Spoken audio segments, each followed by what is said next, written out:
Depopulation should be the highest priority of foreign policy towards the Third World. Henry Kissinger, 1974. There's a need for a new world order, but it has different characteristics in different parts of the world. Now, none of this may succeed this time, but this to me is sort of the outline by which someday, in the next few years, a solution will emerge. Where does this mindset come from? Why do the elites kill the largest masses of people when no one is resisting them, when they've already attained total control? What ideology drives the elite psychopath? Since Plato's time, 2,400 years ago, state planners have openly proclaimed their desire to control every detail of the commoner's life. From breeding programs to mass extermination of undesirables, the dark dream has continued on for millennia.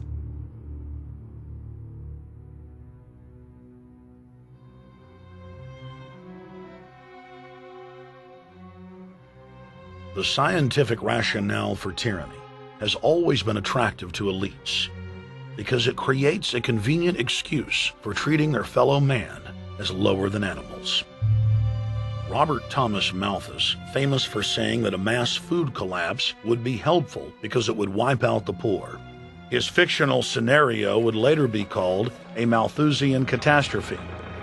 Malthus is important because his ideas led to the rise of a new scientific field that would dominate the course of human history for the next 200+ years. Charles Darwin, an admirer of the Malthusian catastrophe model, developed the theory of evolution, its chief tenet being the survival of the fittest. With the help of T.H. Huxley, known as Darwin's bulldog for his strong support of Darwin's theories were pushed into wide acceptance among key scientific circles throughout England and then the world. Darwin's cousin, Francis Galton, credited as the father of eugenics, saw an opportunity to advance mankind by taking the reins of Darwin's evolution theory and applied social principles to develop social Darwinism. The families Darwin, Galton, Huxley, and Wedgwood were so obsessed with their new social design theory that they pledged their families would only breed with each other. They falsely predicted that within only a few generations, they would produce supermen. The emerging pseudoscience was only codifying the practice of inbreeding, already popular within elites for millennia. The four families experiment was a disaster. Within only 2 generations of inbreeding, close to 90% of their offspring either died at birth or were seriously mentally or physically handicapped. The moneyed class of the planet, and particularly the royal families of the world, who were already obsessed with breeding and filled with a predatory disdain for the underclass, seized on the new science and began aggressively enforcing its aims worldwide.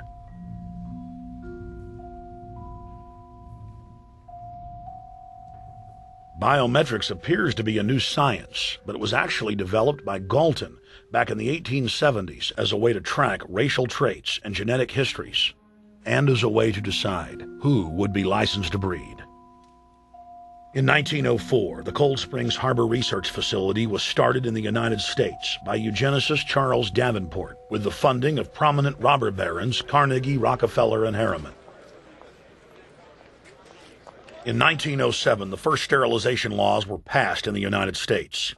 Citizens with mild deformities or low test scores on their report cards were arrested and forcibly sterilized. You're 17, aren't you, Alice? Yes, but what have you done with my folks? Well, we're trying to help them, Alice, and you too. They were taken to the hospital this afternoon. Hospital? Wasn't none of them sick this morning? We thought it necessary to present your family's case to the State Medical Commission. After an examination, they decided there was but one important action to take: to have your entire family sterilized. Why, what's that? I don't know what you're talking about. Now, in this state, we have a law which provides for such people to have an operation so there won't be any more children. I see. Now, we've placed your brothers in institutions where they'll be properly cared for. You can go back to your job soon. I'll arrange to have it held open for you. But I'm keeping my job. I'm not going anywhere. Now, you're going to the hospital, too, Alice. And you mean they're going to stop me from having children ever? Exactly. I'm all right, I tell you. I won't go to any hospital. We don't want any trouble with you, young woman.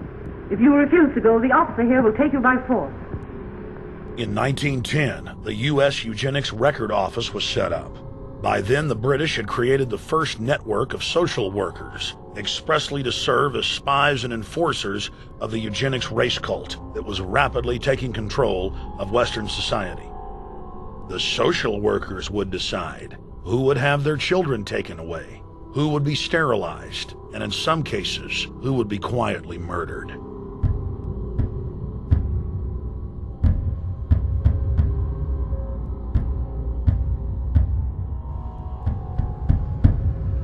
In 1911, the Rockefeller family exports eugenics to Germany by bankrolling the Kaiser Wilhelm Institute, which later would form a central pillar in the Third Reich. At the 1912 International Eugenics Conference in London, eugenics becomes an international craze and gains superstar status. The futurist and best-selling sci-fi author H.G. Wells had studied biology under top eugenicists and was spreading the new faith worldwide. In 1916, H.G. Wells' lover, Margaret Sanger, starts her promotion of eugenics in the United States. In 1923, Sanger receives massive funding from the Rockefeller family. Sanger wrote to fellow eugenicist Clarence J. Gamble that black leaders would need to be recruited to act as frontmen in sterilization programs directed against black communities. In 1924, Hitler pens Mein Kampf, or My Struggle, and credits U.S. eugenicist as his inspiration. Hitler even wrote a fan letter to American eugenicist and conservationist Madison Grant, calling his race-based book, The Passing of the Great Race, his Bible. Hitler developed the plan for mass extermination of the Jews and what he called other sub-races, as well as the handicapped, from Grant.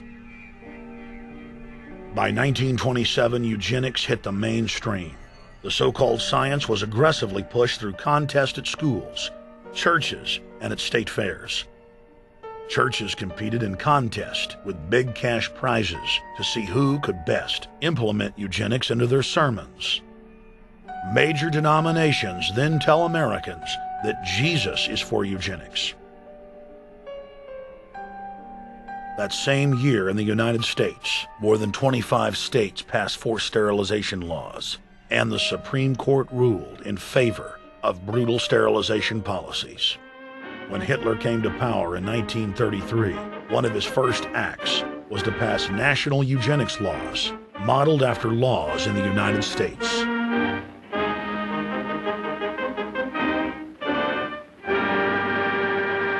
The 1934 film Tomorrow's Children brought the eugenics agenda to the silver screen in the United States. In the case of Miss Mason, I can see no reason for the operation that's been recommended. The girl is perfectly normal. She's hard-working and has a good reputation. Do you know anything about her family background? Oh, yes, Your Honor, I do. There are several other children, aren't there? Yes? What is their condition? One is a cripple. Two others might be classed as feeble-minded. Isn't the oldest son in jail? Oh, yes, I believe so.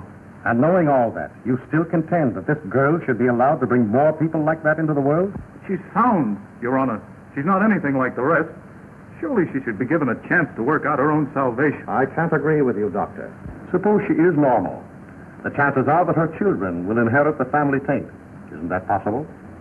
But, Your Honor, I'm sorry, Doctor. 3 generations of unfit are enough. Petition not allowed.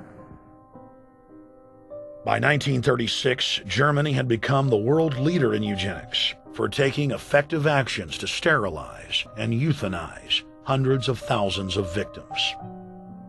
The big 3 of American eugenics, Davenport, Laughlin, and Goethe, were dispatched by the Rockefellers to Germany, where they advised the Nazis on the fine-tuning of their extermination system. With the strong support of the U.S. and England, Germany had gone over the edge, and tens of millions would pay with their lives. At the end of the war, the Allies protected from prosecution the very Nazi scientist that had tortured thousands of people to death. The Nazi brand of eugenics had embarrassed the elites, but they had no intention of stopping their plans. The Allies literally fought with each other over who would get top Nazi eugenicist. It didn't matter if the SS doctors had tortured tens of thousands to death. They were free to go. The Angel of Death, Joseph Mengele, and his boss, Ottmar von Verscher, were not prosecuted, and von Verscher even continued his work in Germany after the war. Eugenicists were angry that their great work had been exposed.